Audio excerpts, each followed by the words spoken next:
The Godfather's greatest achievement is how it completely reshaped the crime film.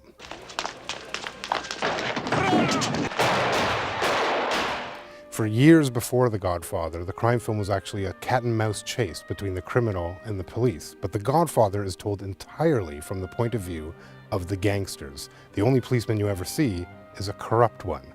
This makes our sympathies actually go with the gangster side of the life, and it shifts our morality to theirs and brings into new questions of how one can be a cold-blooded killer during the day and come home and be a family man at night.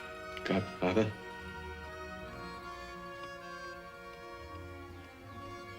Good. From The Godfather, that led immediately to a film like Mean Streets just a year later, where Martin Scorsese portrayed the Italian thugs in Little Italy that he grew up around, and very much their street life. I don't have the guts. Come on, asshole. Come over here. Come over here. I'll put this up your ass. From there, we went to more explosive versions like Brian De Palma's Scarface. Say hello to my little friend!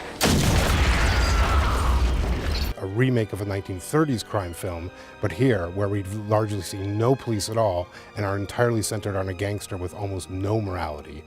Can't shoot a cop. Whoever said you was one. Wait a minute!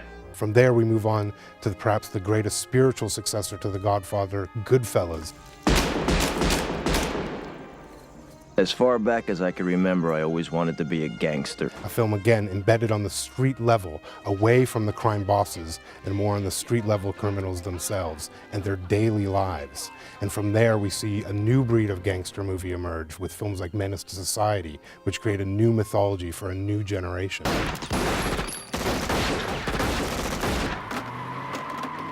And finally, we end up at a show like The Sopranos. All of a sudden, it's for a meeting to discuss shit we already covered. It's Wayne Wyatt.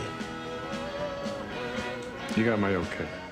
A new mob boss, a new Godfather for a new generation, and the greatest American movie of all time leading to the greatest American TV show of all time, and a new portrayal, a new understanding of the real criminal life.